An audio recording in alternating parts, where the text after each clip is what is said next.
Welcome, everyone, to our brand new podcast called Getting Deep with a PhD and a JD.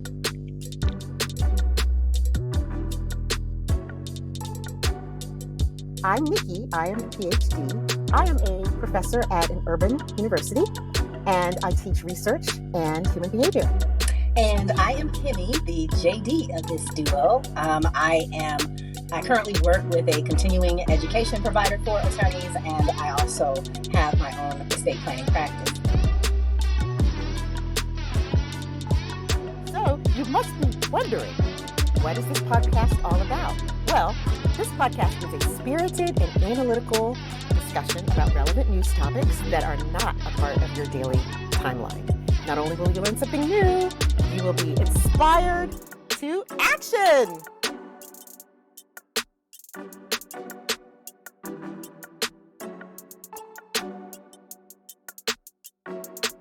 Hey, everybody. Hi, everyone. So, Kimmie, I have a question for you.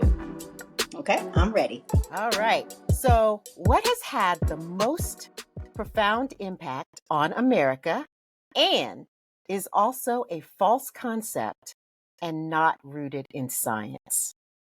Now, see that second part, that was the kicker. We're talking about race today, folks. Absolutely. Race. We're talking about the concept of race.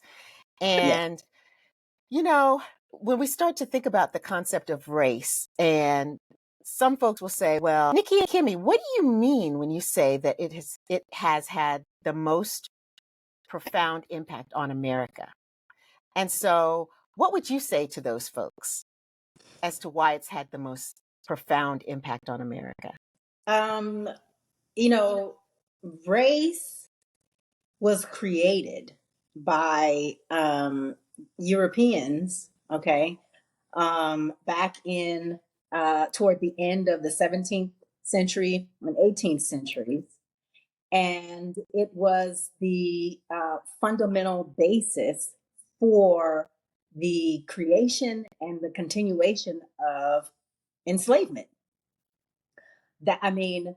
It really was the linchpin in the sense that, before, and I've done some research on it, and what I found was before maybe the 16th century, I believe, there really wasn't an idea or concept of race, really.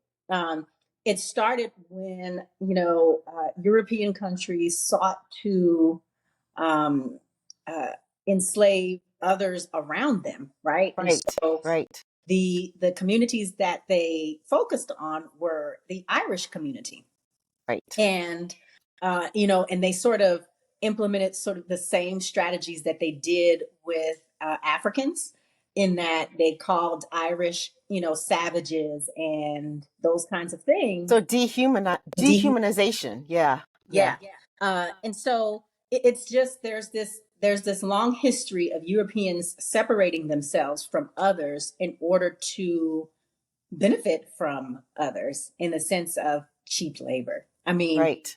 That really is what it's all about. And, and also in my research, I've discovered that, and I think a lot of people realize that now, that there is no biological meaning Right. for race. And, scientists discovered that, the DNA differences between humans is less than 1%. Like, there's really no difference in all of us. Right. When you look at our DNA and the biology of it all. And it really means nothing. It really was for purposes of validating enslavement and validating the need to continue to build wealth off of not cheap labor, but no pay labor. Right. And I think it's really, when we think about history and we think historically, I think it's really interesting that, you mentioned about Europeans, and it's also with travel and with branching out outside of Europe and meeting other cultures. Well, the way to really elevate yourself is to really demonize and to say, okay, these cultures don't do what we do. So therefore, we are going to we're going to create a hierarchy where we end up higher than these other Mhm. cultures. And so I think that when people were very separate and they didn't run into people who were different, they really didn't have the need for this concept of race. It really becomes when we start thinking about branching out and we start thinking about the resources that other people have that we want. And in particular, the European communities wanted after they started exploring and moving out. Um, and in my reading, one of the things that I found interesting was that the whole concept of race. So if you're going to have people who are enslaved, you have to have a way to identify them. So the easiest way to identify folks was how people looked. The physical character. How the physical characteristics, the phenotypic characteristics, where you really looked at what people looked like and you deemed them other so that they could be the other and you could easily enslave folks. And then demonize them, because that's the that is the validation of that system in and of itself, is to be able to, because the only way that you can dehumanize another human, you Right. have to have that sort of basic innate appeal to the basic innateness of everyone, which is, oh, but look at them, they look so much different than you. Right. So they have to be below, they have to be inferior just because they look different than you. Exactly. So one of the interesting things that I also learned was that, when we talk about the progression of race becoming a thing, especially here in America, it started out with, indentured servitude, right? Servitude, yes. And so indentured servitude also included Africans. Yes. And so those folks would complete their servitude and they would become free people. Right. So the Europeans started seeing a shortage of the labor, right? Right. Seeing a shortage, and so that progression of race becoming such a big deal progressed with that, and Africans in particular, right? It's something you said something a few minutes ago that kind of made me think about this, but Africans in particular were actually deemed civilized. They were deemed civilized by Europeans. They considered Africans civilized because Africans were sophisticated cultivators of goods and food. Goods, absolutely. Right? I mean, think about climates. Exactly. I mean, think about the civilizations in Africa, because a lot of times people want to say that when they say Africa, they want to say Africa as one homogeneous place, right. But it's not. It's right. very, very diverse, and you had a whole lot of folks who had skills. So that was really impressive, Mm-hmm.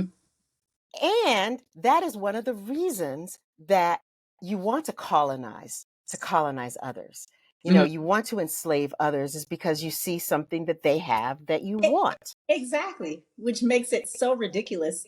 Some of the things that we've been hearing lately, right, by some of our political, I don't want to call them leaders, the political representatives, some of the folks within the political sphere yeah. that are yeah.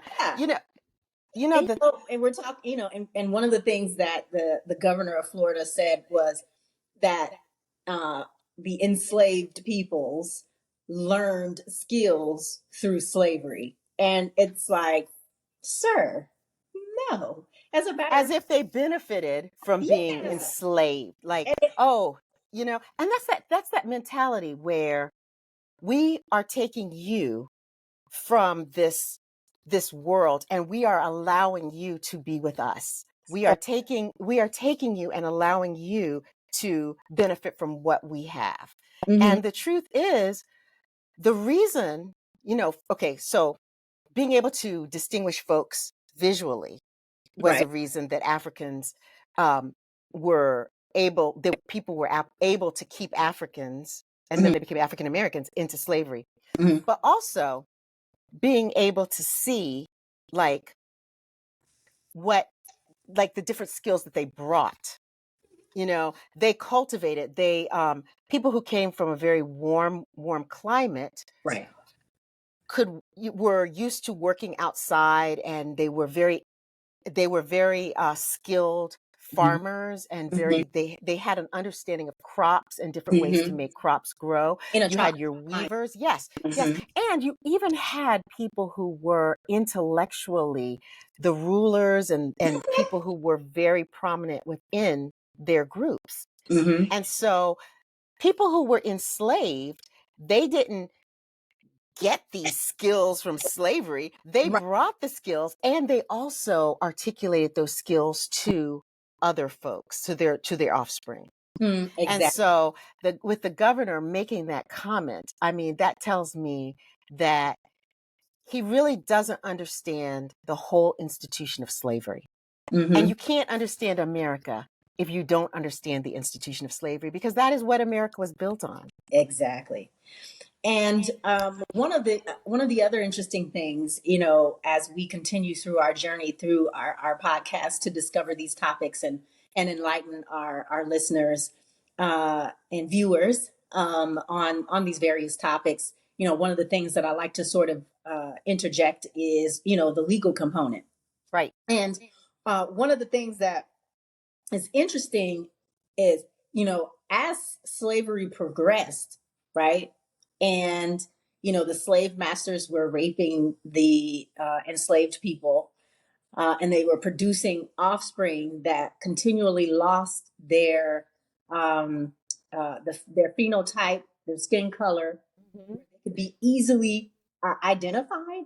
Right. Right. What was interesting is that a lot of, legal actions and lawsuits began to occur Yes. to identify people. And there Yes. were people who would file suit and say, "Hey, no, I'm white," you know, and there were these legal decisions. Of course, the legal decisions established the one drop rule, Exactly. and so it Exactly. became and once again it's about the numbers. It's about having enough people to grow your crops, to make Hmm. sure you have enough people who will continue to work for free. And Right. so they Right. so the legal conclusions in these lawsuits were that, yeah, if you had, what is it, at least one One 30 drop. seconds Hmm. of uh, black blood, which we know is a misnomer. Yes. It's not a thing.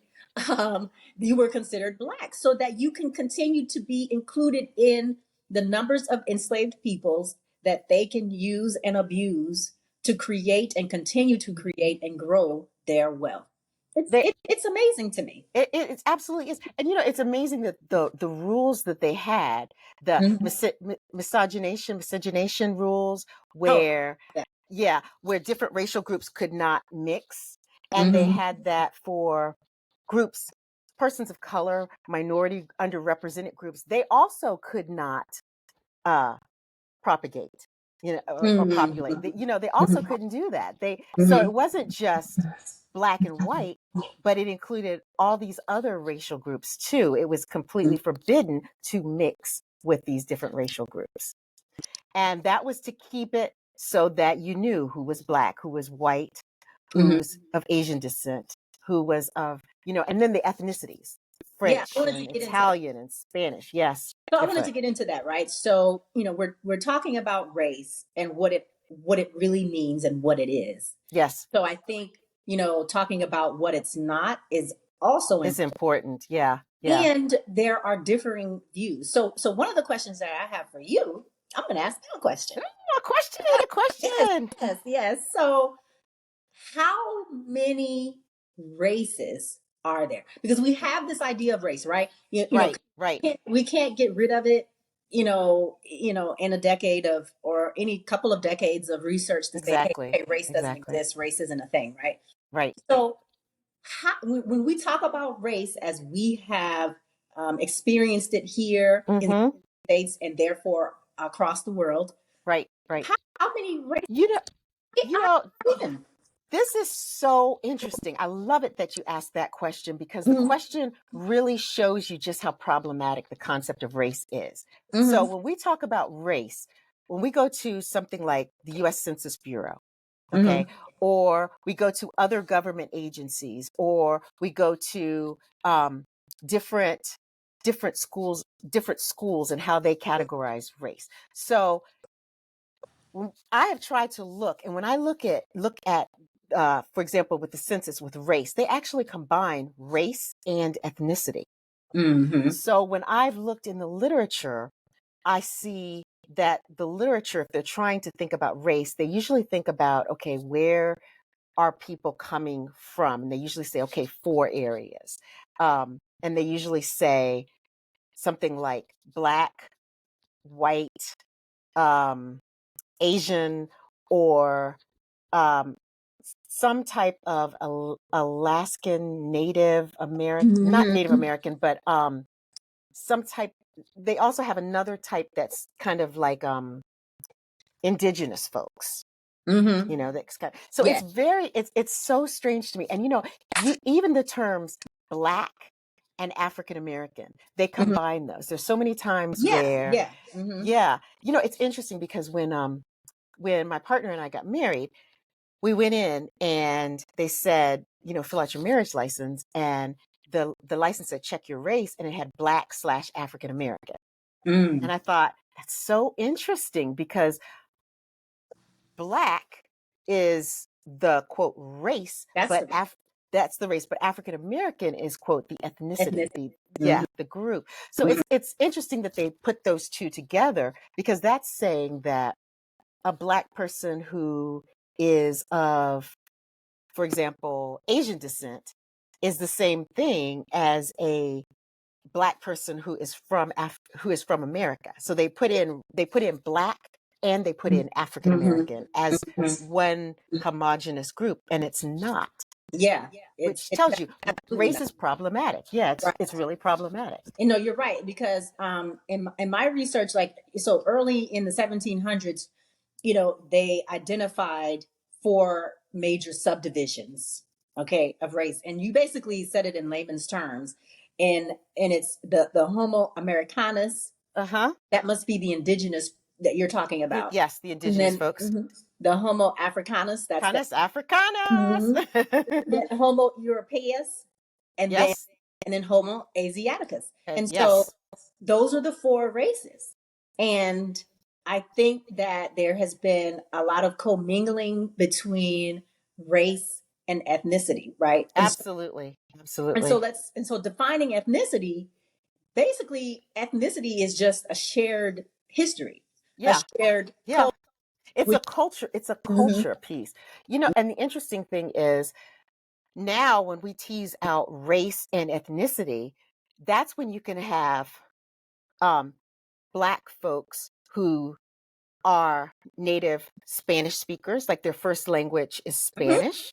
Mhm. Um, so that's when you can have people who are identified as white, but their first language is Spanish.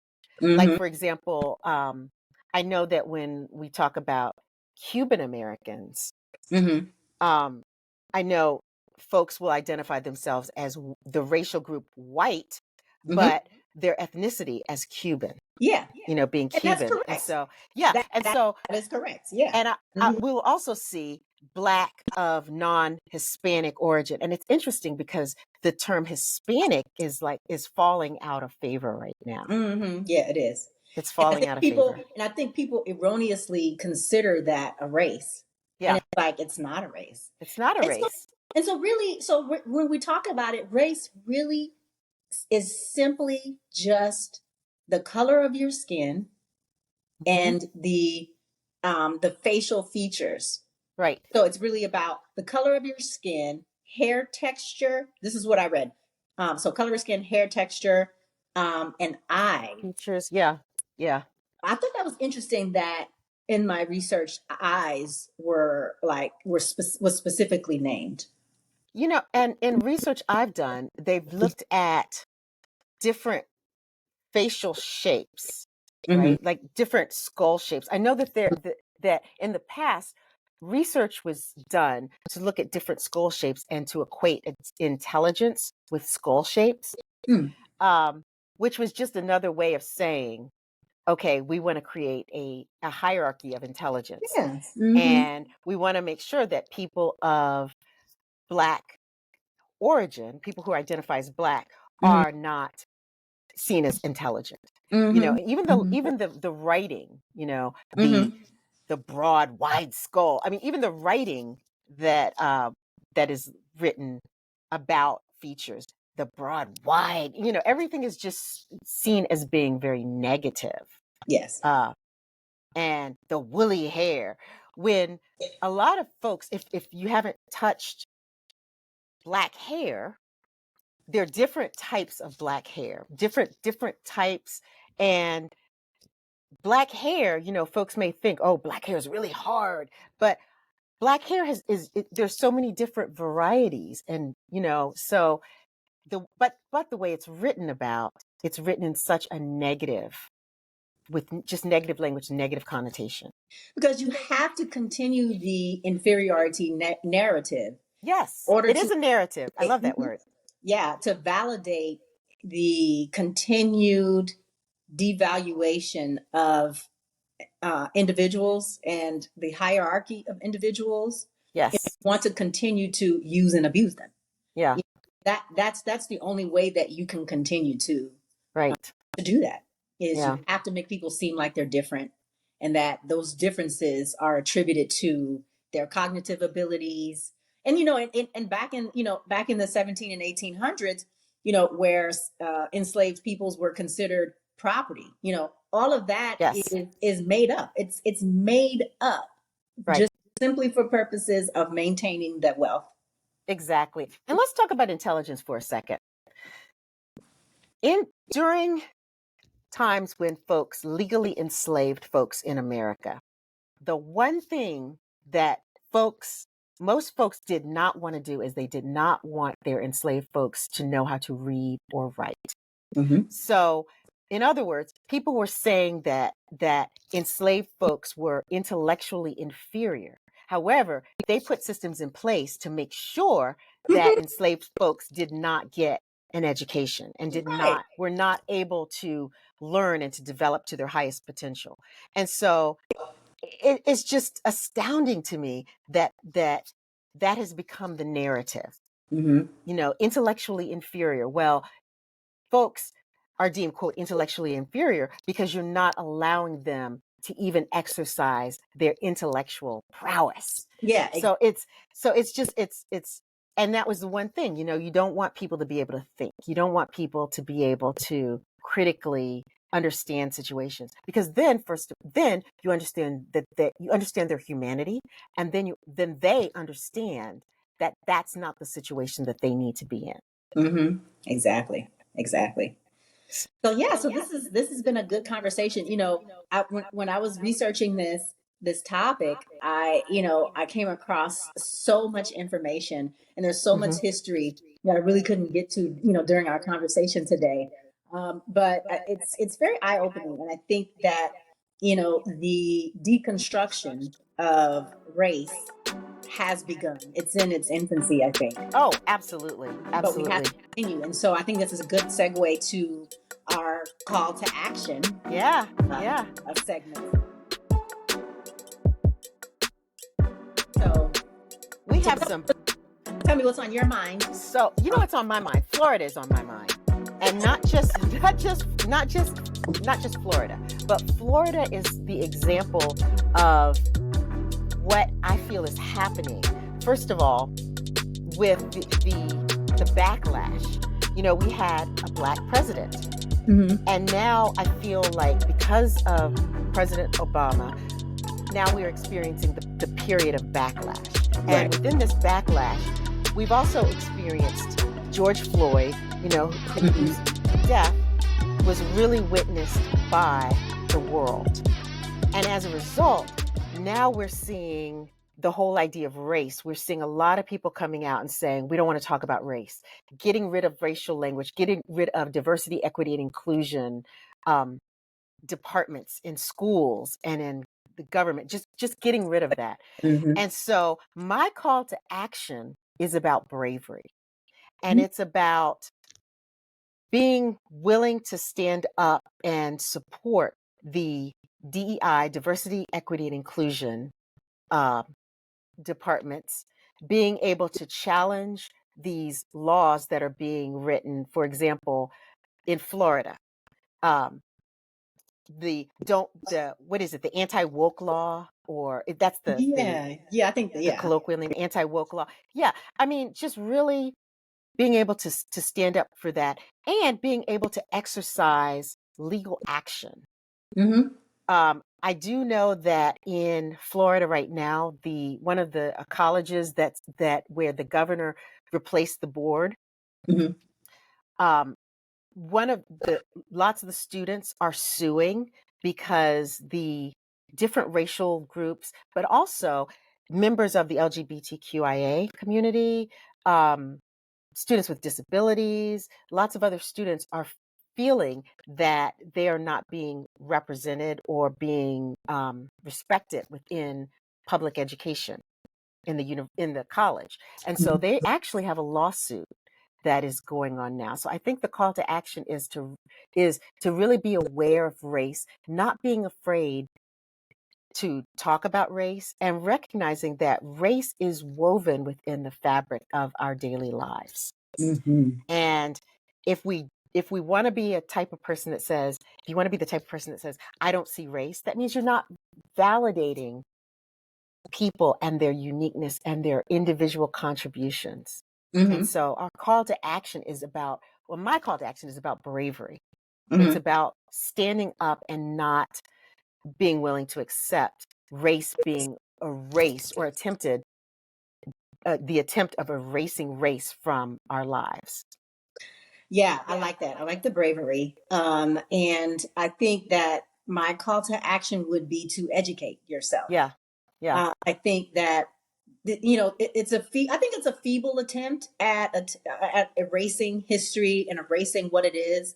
I think that when because we have access to so much information now, Yeah. it's not easy for them to attempt to color our intellect in this area, because we can simply seek out information on our own.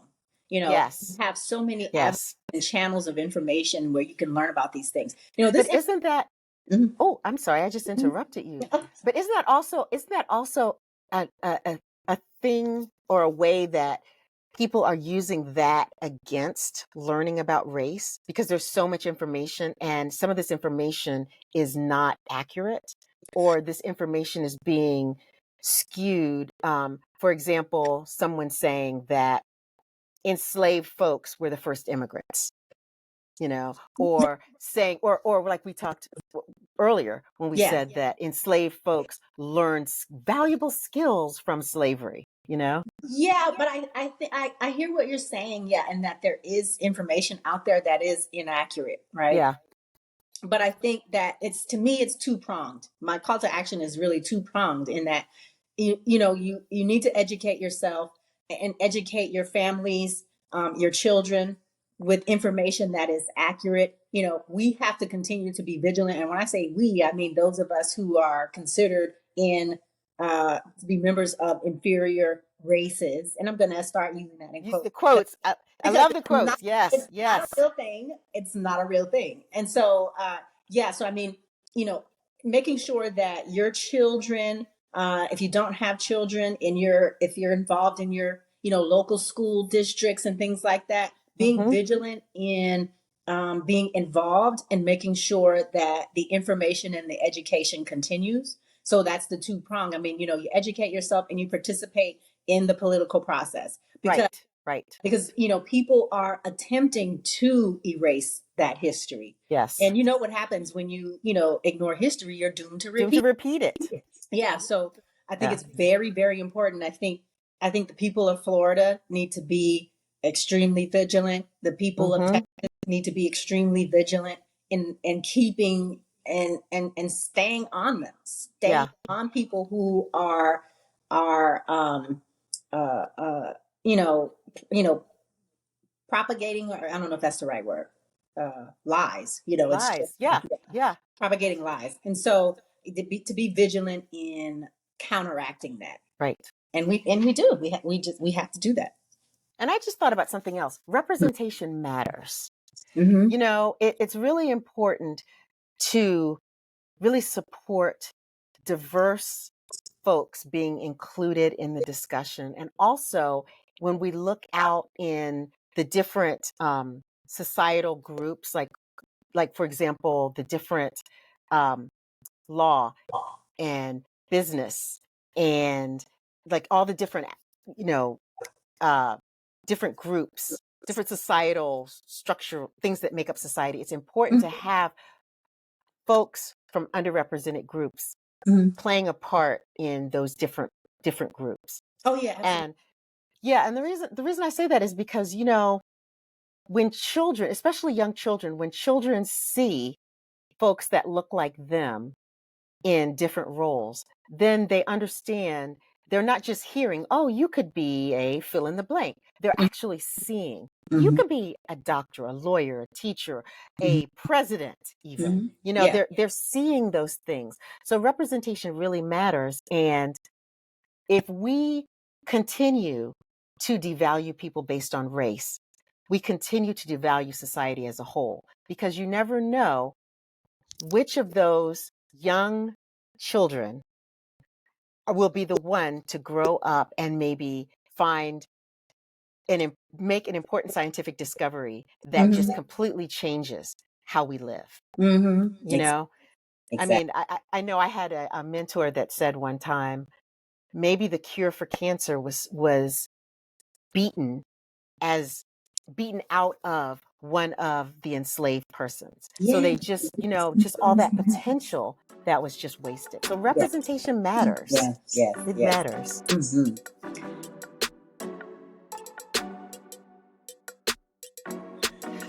I think, well, first of all, we have where I am, we have a lot of festivals going on. A lot of festivals to really showcase a lot of different ethnic groups. And it's just really inspiring to me to be able to go and see different cultural dances and taste different foods from different places, and to really feel welcome and supported. So I think that is definitely something good. You know, I love dancing, so I love learning different dances, and I think it's wonderful. And so, Kimmie, what do you think is good that's going on? So what I think is good really is the catalyst to us doing this topic, which is the widespread knowledge that race is not real. You know, I really feel like a lot of people know that now, and have actually accepted that, and Right. that you really can't dispute it. And so I think it's the foundational building block of deconstructing this this social Construct. Yeah. Of race. I mean, I think to me that's the fabulousness that's going on right now. And I think people are learning more about what it is and what it isn't, and what you and I are doing. The information that we are imparting on our listeners and viewers, who may not know that, who may not actually know what the difference between race and ethnicity is. Right. And so it kind of, it definitely clicks in your mind that, okay, yeah, and it actually makes sense, knowing and learning that term ethnicity and what it means and how it applies in your life and the lives of others. You understand that there really is no difference. Yeah. We really don't have differences that matter. Well, we're more alike than we are like at a genetic level. And what you're saying makes me think about another really good thing, is that we have come so far with genetics and genetic testing and DNA. And so a lot of folks who were saying, okay, I don't like Black people and I'm anti-Black people, are actually finding out that they have Black roots. And, if we really think about, if we really go back in time, the first humanoids and different things, then we see that everyone's DNA points back to Yeah. like a river basin, I believe, in In East East Africa. Africa. Mhm. Yeah. Mhm. And so they've done so much um, with finding with finding the DNA and looking Mhm. at DNA. And Mhm. I think the more folks that understand DNA and understand their own DNA and then really study and figure out that, hey, we really are more alike Yeah. than different. And the Mhm. differences are wonderful differences that really create this whole Because that's what I was gonna say. salad, this whole 'Cause salad. that's what I was gonna say. The differences are those unique differences, Yes, those interesting differences, because what we're talking about is ethnicity. We're right, talking right. about, you're from a different part of the world that has a different climate, that has, all of the things that contribute Yeah, to how you build your history, how your history is built, how you build your culture, the foods that you eat, yeah, all of the things that are wrapped up in your culture are right. all very interesting and fabulous things. And Yeah. so you have this connectivity of discovery. Mm-hmm. Ooh, I want to try that. Well, that's fabulous. I love the way, the colors that you use in your clothing, the jewelry that you wear, how you wear your hair, Yeah. the foods that you eat, the music Mm-hmm. that you listen to, the dances Right. that, those are all things that are fun differences, I guess, Yeah. Yeah. right? And And those so are things that start. make us all interested in each other. You Mhm. know what? I found out something really interesting. So growing up, I was always told that people of African descent had a really high rate of the gene for sickle cell anemia. Oh yeah. Hmm. Okay, yeah, you've heard that too, Yeah, right? yeah. Hmm. So I was doing some reading on it, Hmm. and sickle cell anemia, the gene for it is found in the places where you have a lot of malaria. Okay. And I believe there's something about it's not just in hot places, but it's also in like the humidity. There has to be something else going on Hmm. to make malaria, usually with like mosquitoes, to Hmm. make it really a high malaria area. So you Hmm. have some places in India where people who have Indian heredity or of Indian descent, they also have higher sickle cell anemia potential because they're from a place, or their ancestors were from a place where you had a lot of malaria.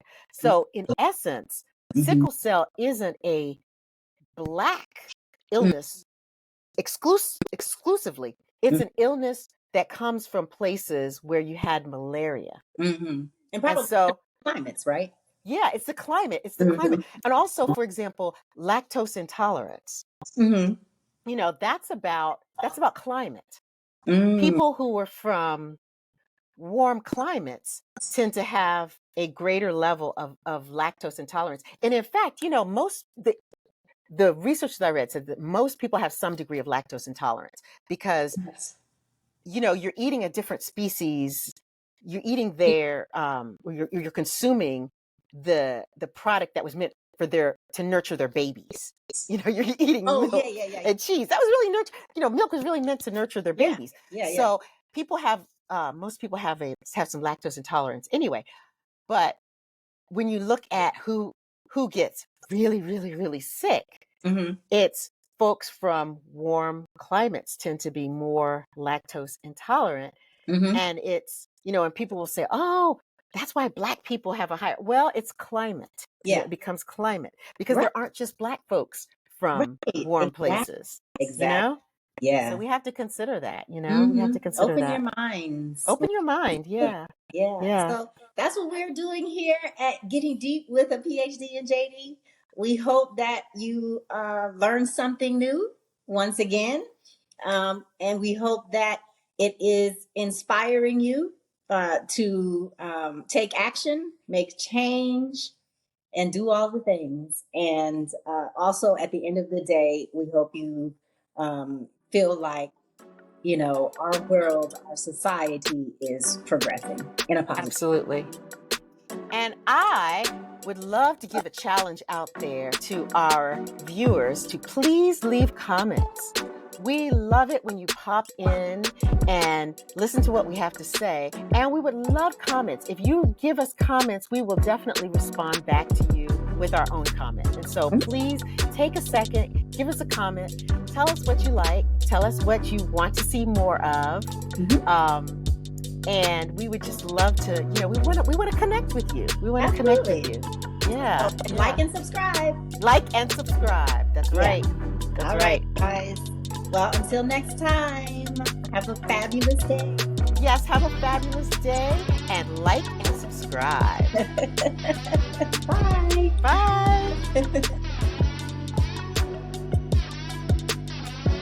Bye.